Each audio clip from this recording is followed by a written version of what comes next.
کہ مومن جھوٹا ہو سکتا ہے، تو اس پہ دو ٹوک کہا، نہیں جھوٹا نہیں ہو سکتا، یہ نہیں ہو سکتا کہ مومن ہو اور جھوٹا ہو، وہ سچ بولنے والا ہوگا۔ تو عقل حلال اور صدق مقال، یہ دو خوبیاں جو ہیں یہ اہل اللہ کا طرائے امتیاز ہے، اور یہ مجھے اور آپ کو اختیار کرنی چاہیے۔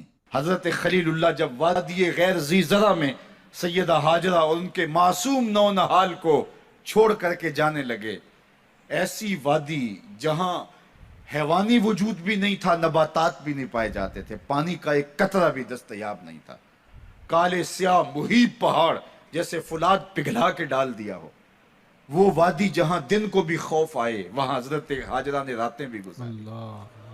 کتنا دردناک لمحہ تھا جب سحری کا وقت ہوا، حضرت خلیل اللہ دعائیں دے کے رخصت ہونے لگے، حضرت ہاجرہ سلام اللہ نے آگے بڑھ کے اپنے شوہر نامدار کا دامن پکڑ لیا، تمسکت بِأَزْيَالِهِ، دامن پکڑ کے بولی، میرے شوہر نامدار، اس محیب وادی میں، اس پہاڑوں کے دامن میں جہاں دن کو بھی خوف آئے، نونہال معصوم کے ہمراہ مجھے چھوڑ کے کہاں جا رہے ہو؟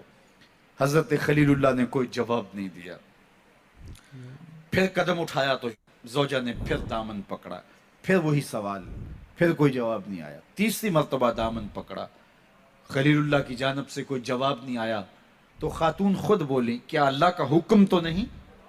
تو حضرت خلیل اللہ نے کہا نعم، ہاں اسی کا حکم ہے۔ حضرت ہاجرہ نے دامن چھوڑ دیا، کہا جائیے، خیر سے جائیے، اگر اس کا حکم ہے وہ ہمیں ضائع نہیں ہونے دے گا۔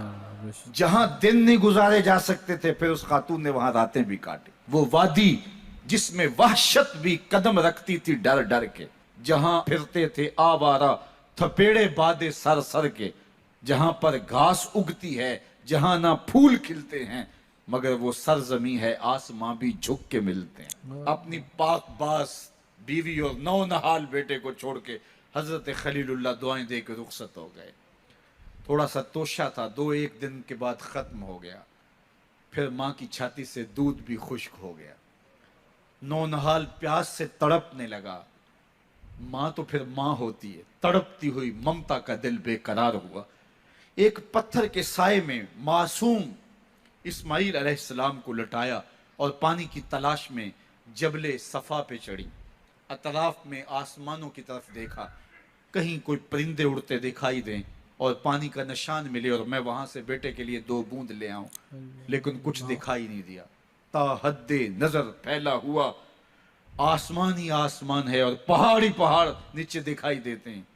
پھر مروہ پہ آئیں، درمیان میں نشیبی جگہ تھی، وہاں بیٹے کا من مونا چہرہ دکھائی نہیں دیتا تھا، دوڑ کے گزری اور جا کے صفا پہ گھوم کے دیکھا، کچھ نظر نہیں آیا، ادھر بھی دیکھ لیا ادھر بھی دیکھ لیا، لیکن ماں تھی، پھر دوبارہ صفا پہ آئی، صفا پہ دیکھا کچھ دکھائی نہیں دیا، پھر تڑپ کے مروہ پہ آئیں، وہاں پھر دیکھا کچھ دکھائی نہیں دیا، پھر صفا پہ آئی، کبھی صفا پہ کبھی مروہ پہ، تڑپتی ہوئی ماں کی ممتا، بے قرار دل، ادھر پانی کی پیاس سے تڑپتا ہوا معصوم اسماعیل پتھر کی اوٹ میں، درمیان سے ماں گزرتی ہے تو بھاگ کے گزرتی ہے کہ بیٹے کا من مونا چہرہ بھی نگاہوں کے سامنے رہے۔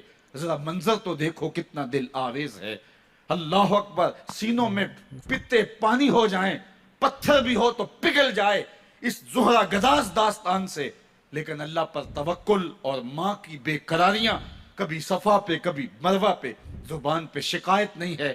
پھر جب مروہ پہ پہنچتی ہیں، 7 چکر مکمل ہو گئے، تو ادھر کیا دیکھا کہ معصوم اسماعیل ایڑیاں رگڑ رہا ہے، ماں کا دل ڈولنے لگا کہ بیٹا آخری لمحوں میں دوڑی کہ بیٹے کو جا کے اپنی چھاتی سے چمٹاؤں، ہو سکتا ہے 2 قطرے دودھ کے اس کی زندگی کی آس بندھا دیں، تو ماں دوڑتی ہوئی آئی، لیکن جب قریب آئی تو منظر بدلا ہوا تھا، معصوم کی ایڑیوں کے رگڑنے سے تازہ چشمہ پھوٹ رہا، پانی ہے کہ بے قابو ہونا چاہ رہا ہے، آگے بڑھی، جلدی جلدی مٹی کی منڈھیری کرتے ہوئے کہا زم زم، رک جا رک جا، اللہ اکبر۔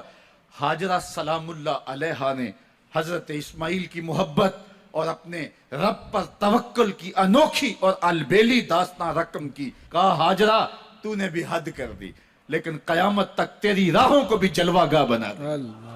یہاں نبی بھی دوڑیں گے، ولی بھی دوڑیں گے، غوث بھی دوڑیں گے، قطب اور ابدال بھی دوڑیں گے، شہنشاہ بھی دوڑیں گے، کج کلا بھی دوڑیں گے. یہ دوڑنا ہم عبادت بنا دیں گے. حتیٰ کہ امام الانبیاء بھی ان راہوں کی سائی کرتے رہے.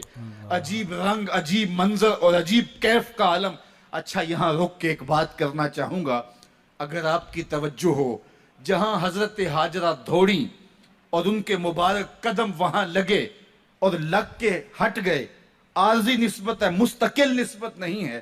جہاں ان کے قدم لگ کے ہٹ گئے وہ جگہ تو جلوہ گاہ بن گئی، اور جہاں حضور خود جلوہ فرما ہیں وہ گنبد خضرا جلوہ گاہ کیوں نہیں ہو سکتا؟ اللہ سبحان اللہ. اب یہ پانی جہاں حضرت اسماعیل کے قدم لگے، یہ پانی دنیا کا عظیم ترین پانی ہے، اور پھر اس کا پروٹوکول یہ ہے، اس کو کھڑے ہو کے پیا جاتا ہے. یار یہاں بھی روک کے ایک بات کہہ دوں، حضرت اسماعیل کے قدموں کو چھونے والے پانی کا پروٹوکول ہے کہ اس کے لیے کھڑے ہو جائیں. اور حضرت اسماعیل مسجد اقصی میں جس کے پیچھے کھڑے ہو کے نماز پڑھتے ہیں، اس امام کے لیے کھڑے ہو کے مصطفیٰ جان رحمت پہ لاکھوں سلام پڑھ لیں تو اس میں شرک کہاں سے آ جائے گا؟ تو یہ تکریم ہے، یہ عزت ہے اس پانی کی کہ اس نے حضرت ذبیح اللہ کے قدم چھوئے ہیں. تو یہ سارا حج، اللہ اکبر، ہمیں ہمارے ماضی. اللہ اکبر. بہت ہی خوبصورت ویڈیو، اور جس میں ہمیں جاننے کو ملا کہ جب انسان جھوٹ بولتا ہے تو اس کے منہ سے ایک ایسی بدبو آتی ہے کہ فرشتے 1 میل دور ہو جاتے ہیں.